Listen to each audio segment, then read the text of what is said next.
Good morning. Welcome to this session with a very humble title, Barcelona, capital of chips. And this is more than a title. It's a wish. It's a wish that we want that Barcelona. We want to be one of the capitals of the world in terms of semiconductors, of design, and hopefully one day maybe also in the building of construction of chips. And why we want to reach this goal? Basically because Barcelona has a strategy based, an economic strategy based on diversification of sectors with the wish to be more competitive, and also that people from Barcelona can work in these sectors. The talent that we have in Barcelona can benefit of this more diversification of the economy, and also to attract talent.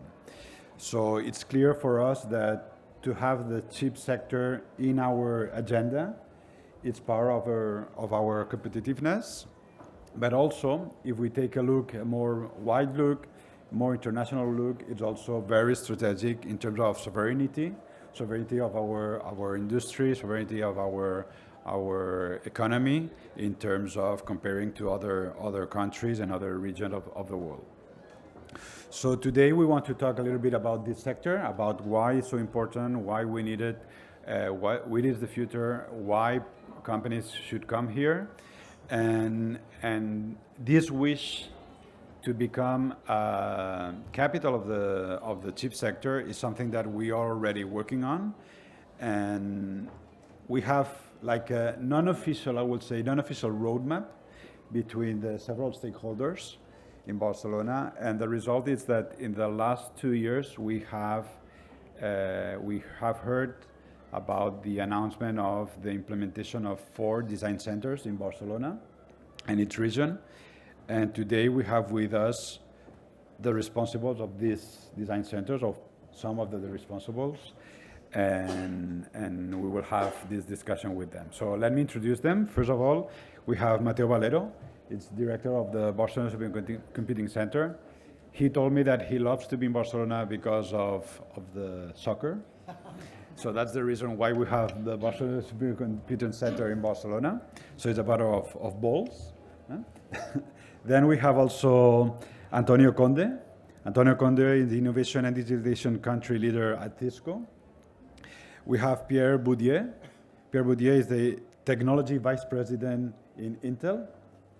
And finally, we have José Antonio Garrido, the CSO at INNOFAB, a new design center that has been launched or had been announced in December.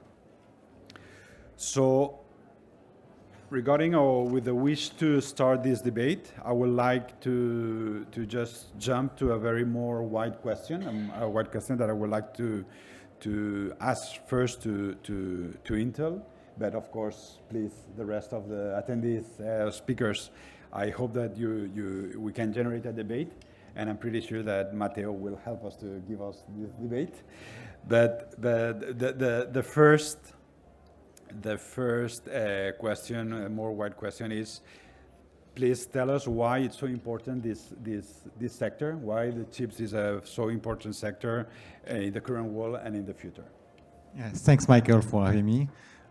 So I work at Intel in the design side of chip, especially the chip that both go into UPC to do gaming, but as well the same kind of chips are actually used on the server side when you are going to do some computation for machine learning or the AI workload that everybody talk about.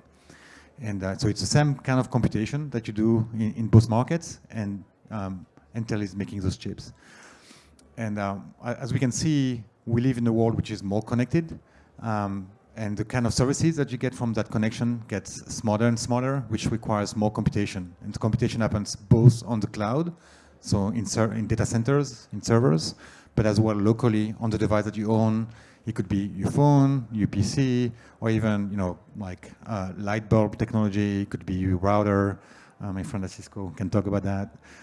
But you can have computation happening a little bit everywhere. So the demand for chips that actually can do compute to provide the kind of service that we all enjoy every day is actually growing. And so, especially post-COVID, we've seen the demand for chip has been growing everywhere. Okay.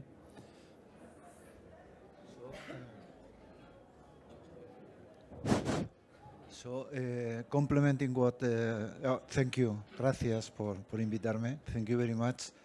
Complementing a little what Pierre say, I think if you look economically, the last year was $700 billion, okay, the business of the chip, okay. The prediction are in 6 years from now, 1 trillion for the American, 1 billion for us, 10 to 12, I would say 10 to 12. Okay, so economically it's very important. But the most important thing is that for me is the more important geopolitical problem in the world. After I say that I don't know why we allow people to pass the way because we don't provide with food. It's incredible. I mean, this is the most important problem we have in the world, more than the climate change or whatever, okay? After the Ukraine and after Gaza, the war established behind the chips is the most important. Why? Because there are chips are of many types. The one that Pierre is very, very expert in the war is those who are the faster chips. And the faster chips are produced using the smaller transistors. And who has the foundries to build chips with the smaller transistor? Not the American, not Intel. It's Samsung and TSMC. They are producing chips now with 3 nanometers. What happens if you have access to the chips as NVIDIA and Apple? You conquer the world without not many wars, okay? Because you are going to have better technology. Now, I would like Intel to take advantage of that. They are investing a lot of money in these chips, okay? So, I say without transistor, there is not computer. Without computer, there is not software. Without software, there are not AI. Without AI, there is no paradise. So it's very important to develop the chips oriented to AI. And only one company is having the 80%, and this company is called NVIDIA.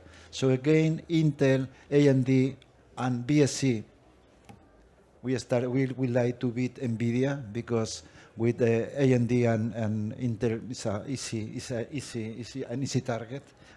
It's an easy target. And the war is there. The war is there. Who has access to the best foundries? And this is not a problem of money. When it's in Spain, very difficult. Okay? And who can design chips? Having the properties of a everyday changing world. The algorithms for AI are changing every day. So we, the computer architects, have not a very easy job to build chips who are faster and more economically, more green, whatever. So we are, my friend, in a war. Okay. Yes. So to actually build the services that I mentioned earlier, you need innovation at multiple levels on the manufacturing of the chip themselves. And actually, Intel is still like a leading player in that market. So we have a roadmap to actually have the best process industry by 2025. But as well, you have to have the best chip design, actually using it in manufacturing. So obviously, if you have better manufacturing capabilities and your chip can be smarter, you can pack more transistors, you use less power, so you consume less energy. So in data centers go from 10 megawatt to 8 megawatt. I mean, it sounds like 10 to 8 is not big, but it's actually quite big. But as well, on top of those, you have to provide a software ecosystem that people can use. You have to be able to map the new algorithms. So it's a lot of layers, and not everybody is completely and vertically integrated. You have to work with developers, and so they can. You have to work with the hyperscalers, people actually installing those machines in big data centers. You have to work with communication companies. And so really being able to actually deploy the solution at scale is very, very, very difficult.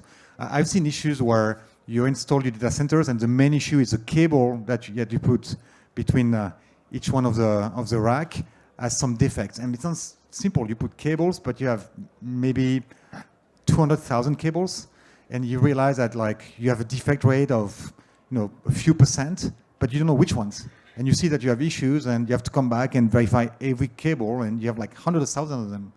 So it is very difficult actually to deploy those data centers, and so Intel, like other companies, we deploy solutions, try to reduce cable, try to reduce how much power you use, and that innovation is really at all levels. You cannot just innovate at the manufacturing level. That's a given. You need to have good manufacturing, but as well, your chip design needs to be efficient. You need to actually make sure that the people developing the algorithms actually can easily deploy new implementation of neural nets on your hardware. The innovation, the number of papers, research papers that come out every day in machine learning is hundreds every day. So you have no idea what's going to be the number one AI in 6 months. Everybody knows about OpenAI today. There is a French company that just started last summer, and it seems like they're getting number one in less than a year. Maybe it will happen, maybe it won't, but innovation is really raging. And geographically, clearly Intel has a strategy to be diverse. We want to innovate where those people are, with the best researchers in the industry, with the best people we can hire in the industry. And definitely Europe is a very important place for us. We have already big sites in Europe, and Spain is another area where we recognize we have local tenants, and we already actually have a lot of people from Spain at Intel, and we want to have more, and so we are always hiring the best people in the industry. So just 1 minute to clarify what I say. The battle is now, the main battle is how to build the faster chips devoted to the artificial intelligence. This is the war, okay? And why? Because there is a lack of chips. Let me tell you that just NVIDIA sold 500,000 of Hopper. We inaugurate the Marenstrom 5 the 21st of December, and we had 4,500. The least cost for us is much less. It's $30,000 per chip, okay? And there are no chips. So Google, Amazon, they had a serious problem trying to get to pay more to NVIDIA for the chip.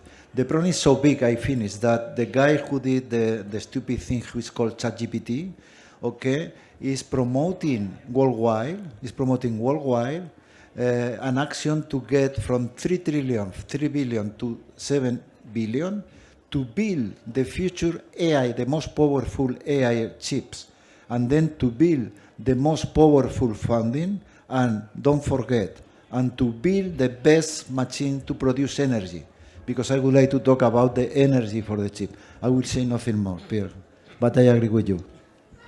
Actually, I was going to say something about energy and why innovation is relevant. So some of the predictions, some of the needs of our societies towards artificial intelligence, for instance, they are not going to be sustained if we do not innovate also on not only on the way we do things, but with which materials and completely new concepts, architectures that would allow that growth in artificial intelligence. And this is where innovation and where R&D, knowledge, and cities where talent exist are very relevant. I totally agree, and for us it's a bit different to the rest of the panel, because we are very focused in a very specific kind of semiconductor and chip.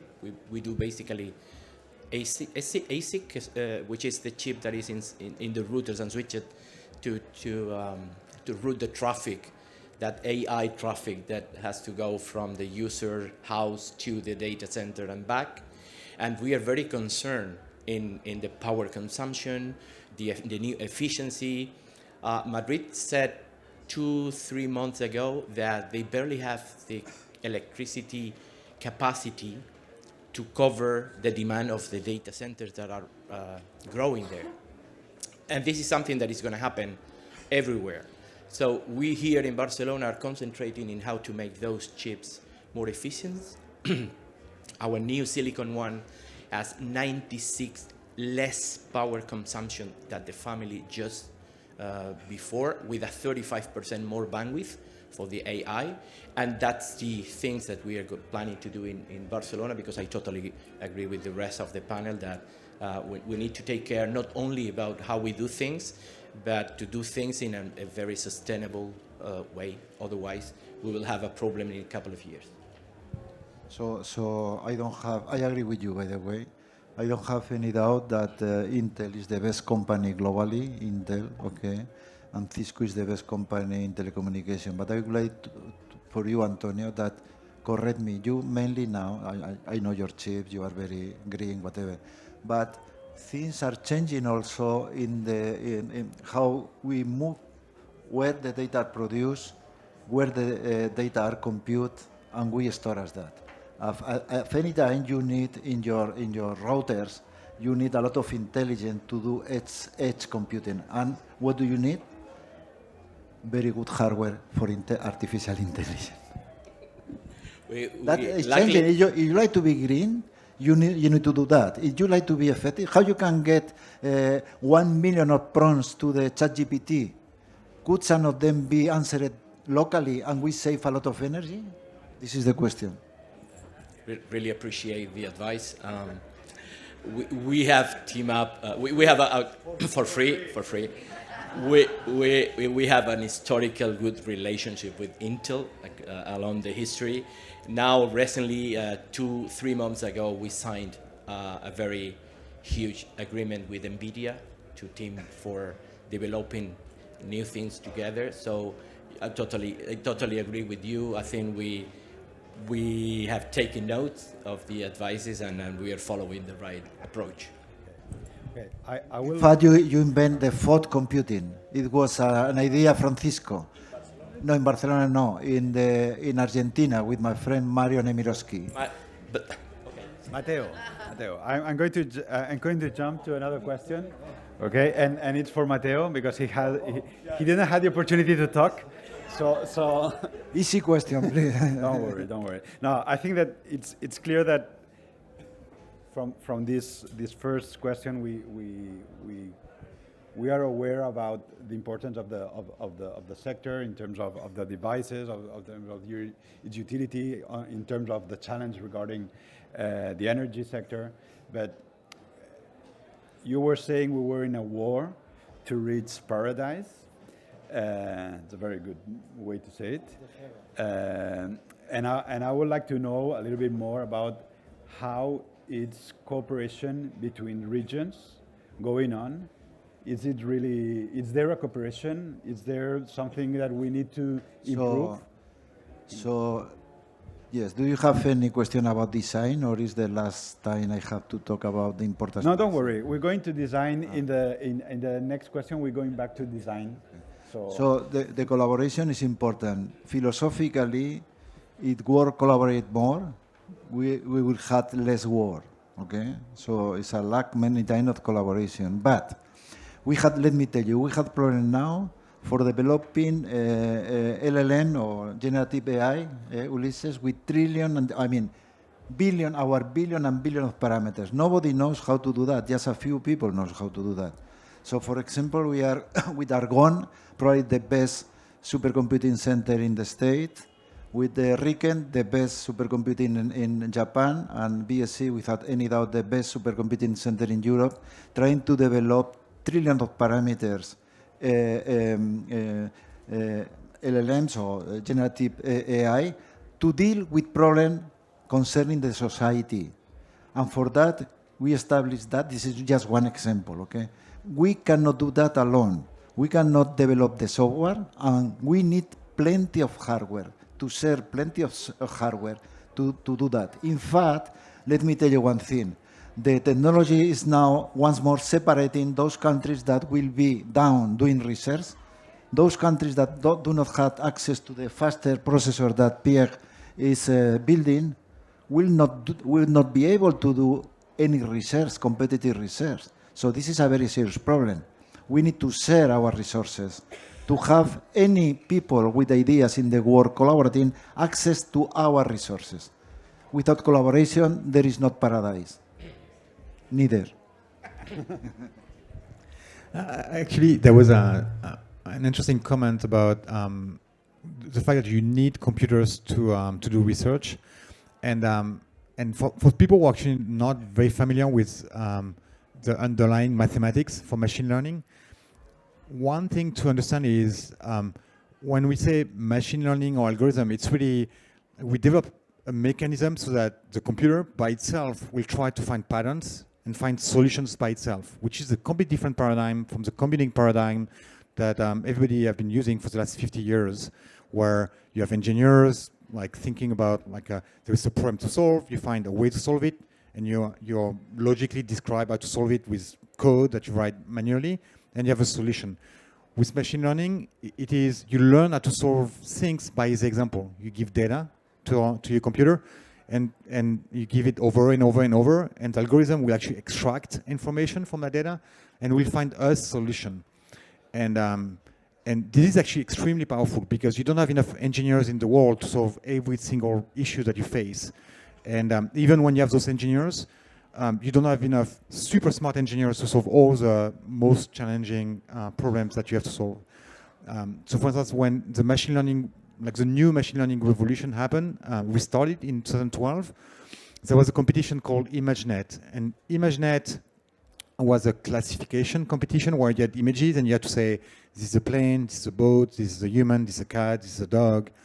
And a lot of researchers actually were competing on this. And there was a student at Stanford that came with a new implementation using machine learning, which was not as smart, not as smart in the sense of not as much, understanding of how to do classification, how to recognize images, but was using machine learning to actually learn how to classify an image without having an a priori bias to actually the solution. And that blew everybody else in that competition. The first year he participated. The next year, I think it was like 30% or 50% of all solutions were using machine learning, and 2 years after that, it was like pretty much everything was machine learning based.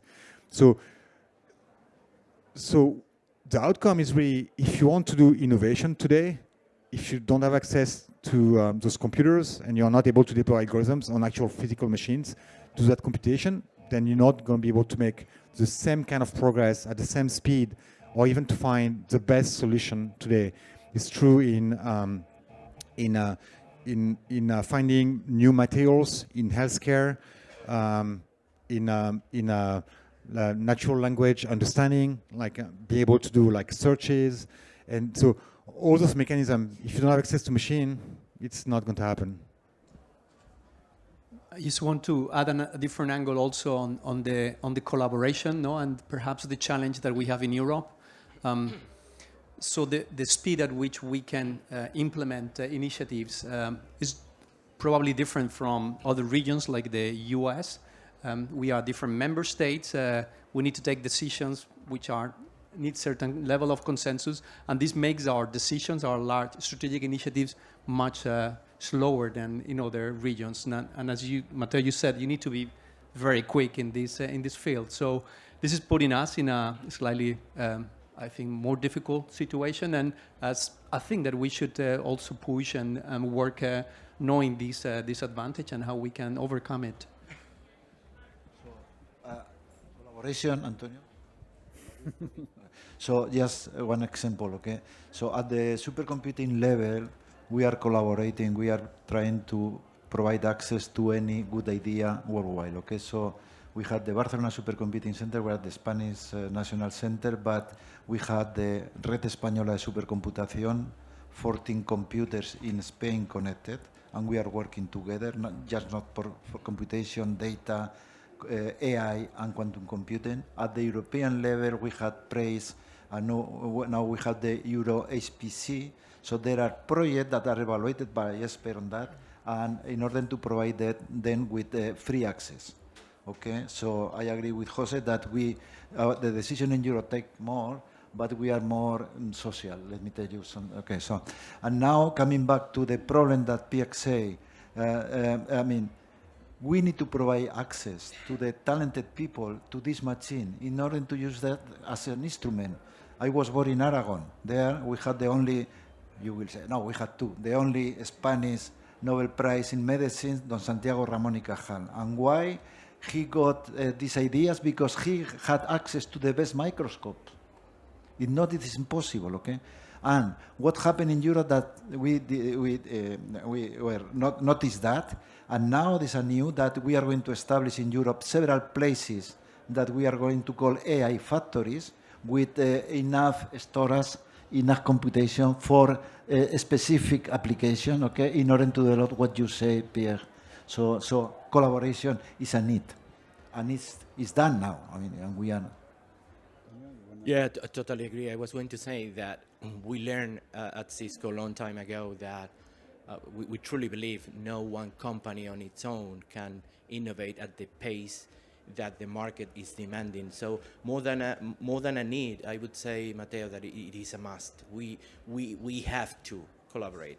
Otherwise, in addition, if we want to become, as European, a strong power in new technology, in semiconductor, etc., we need to create ecosystem. We need to create a network of investigation, research and development, collaboration, open innovation, because otherwise, simply it won't happen.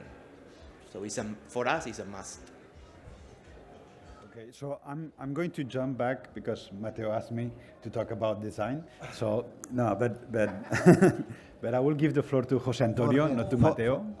Okay. Did not forget the rest of that. No, but one thing I think it's very clear that the chip creation process go from design, manufacturing, and assembly, no? And I think it will be very interesting to know why the design and pre-production phase it's so important. What is the value, and specifically, what is the value we can give from Barcelona in this part of the process? Talk about more pre-production, and perhaps I will pass the word to Mateo about design. So I think that in general, I mean, just coming back, and we were having this conversation before, the whole ecosystem is necessary. I think that when you look at, Pierre was saying Silicon Valley before, there the important is like you have a critical mass that makes the ecosystem attractive to go there.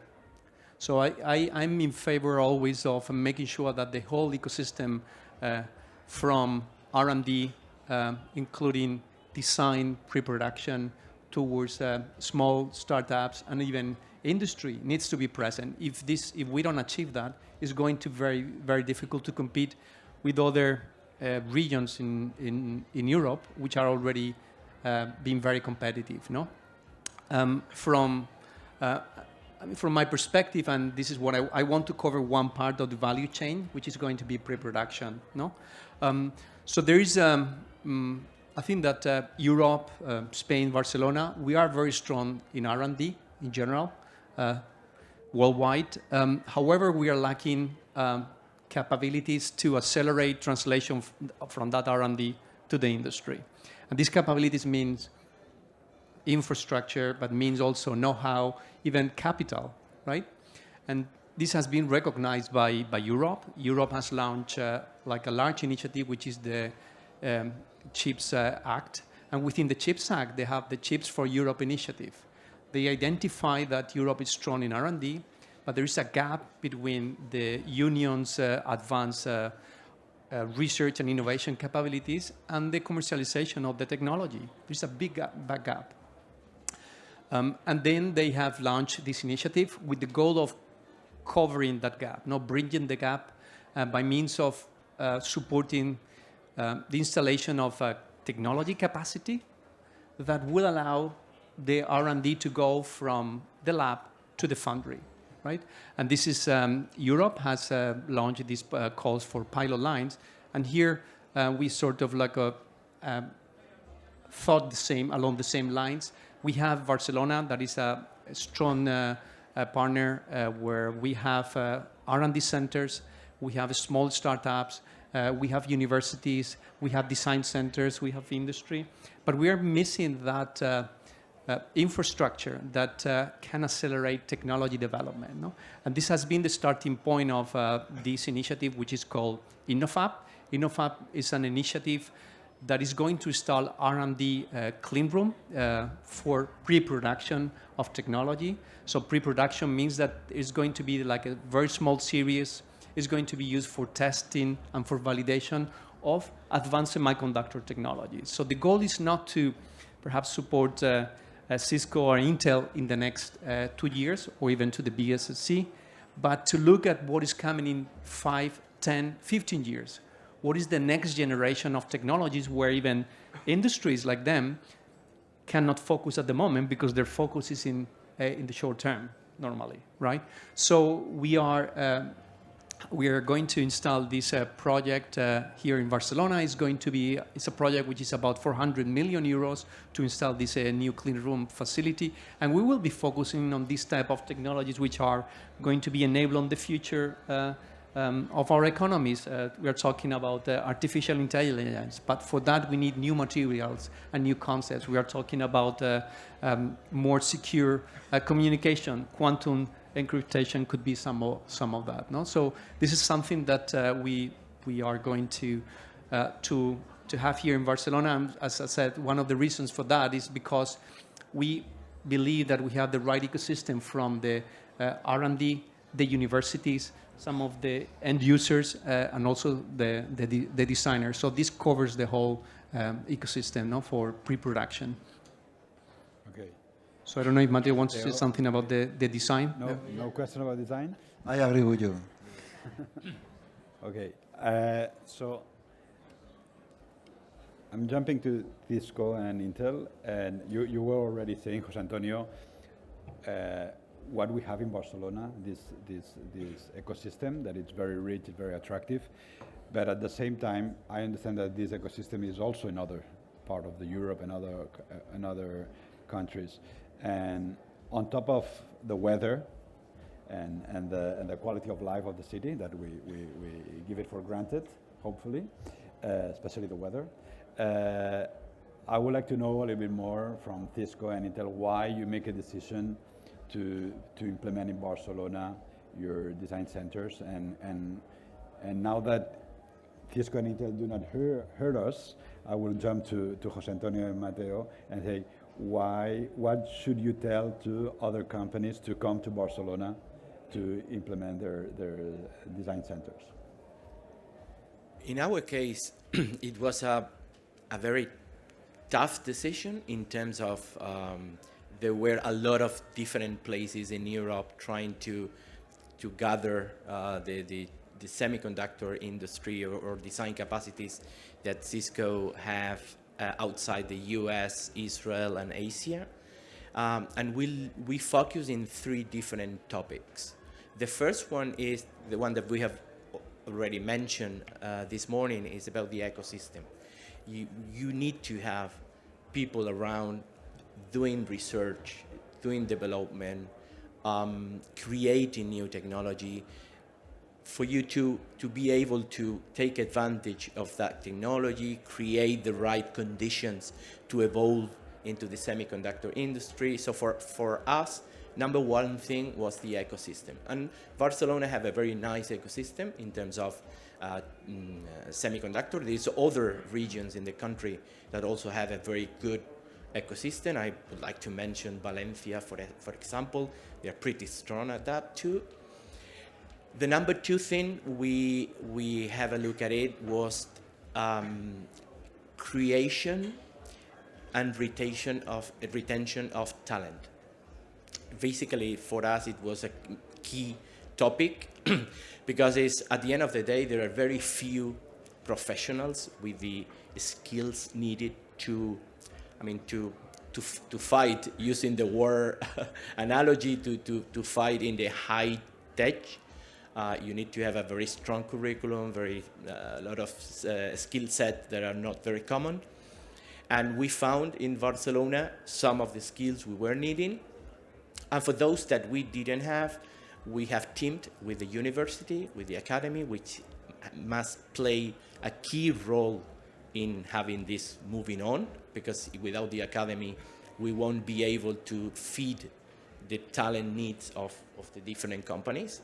So that was our number 2 topic. And our third topic, it sounds ugly to say, but was fun, financing. Because those three things have to come together to generate the business. And with the next generation recovery fund, the conditions were met also in that sense. So those three topics lead us to take the decision to have the design center in Barcelona. For Intel, there was, I think, the same combination of factors. Really, we need to hire the smartest people on earth, and we need to hire them while they want to leave. I think it's as simple as that. And so we had a great collaboration with BSc, and we found that BSc had some of the smartest engineers and researchers we could find. So that was a really a critical factor for us to decide. But really, brightest people, where they are educated, where they want to live, to have a good quality of life is critical for us. I mean, we don't settle for second class, first class only. So every year we have a big conference around supercomputer in the States, okay? And this year was in Denver. It was a round table with, many people. I was invited for the panel also, and one of the questions was, what any of your supercomputer we were for do in order to attract people, talented people to your supercomputing center? So when I say, okay, we start in a very good position because we are living in Barcelona, okay? Everybody smile because Barcelona is a very good city, in spite of many things, okay? But it's a very good city. But as Pierre say, there are many other things, okay? The salaries are lower, and we can do the same that the people in the Silicon Valley, okay? And we try to produce talented people. And the question is that when we start 6 years ago, building chips, I mean, you had the UPC, my university, that is producing plenty of talented people who come to BSc and to the local companies, Cisco, Intel, whatever, okay? And now we have another vitamin, who is the PERTE chip. Plenty of money to collaborate with the companies to invest in Spain. So in Spain. So if you put the four things together, in the case of Barcelona, we are in a very good position to become what I would say Barcelona should become one of the most important silicon design center in the world. So the question I am waiting for you, why is important the design of the chip? Okay, I was going to make the question, but as you make it to yourself, maybe no. But to be very clear, I think and to finalize this roundtable, I think it's important. We have 4 design centers in Barcelona. That means that it might be important, might be a key element to design chips. So please, can you tell us a little bit more why it's so important? This design? There are many different kind of chips, no? So I would say not probably the comparison is not very appropriate, but we have houses, no? And we had people living in the house, okay? I would say we had software, and we need to produce chips, okay, in order to execute the software. For example, the AI, the artificial intelligence algorithm, okay? In order to have this hardware, we need many things, but at least 2 different actions. One is the design, would be comparable in comparison with the building, the work of the architect, okay? And then we need to build the building, okay? And then we need to fill with people there, because why we build buildings if we don't have people to live there, okay? So the question is that as that happen in the normal life, in the civil architect, okay? Because I am computer architect, but there are civil architects, there are architects also that build houses, no? You need to be in touch. If you are the architect, you need to be in touch with the foundry where they are going to take your output and they are going to use this input to produce the chip, okay?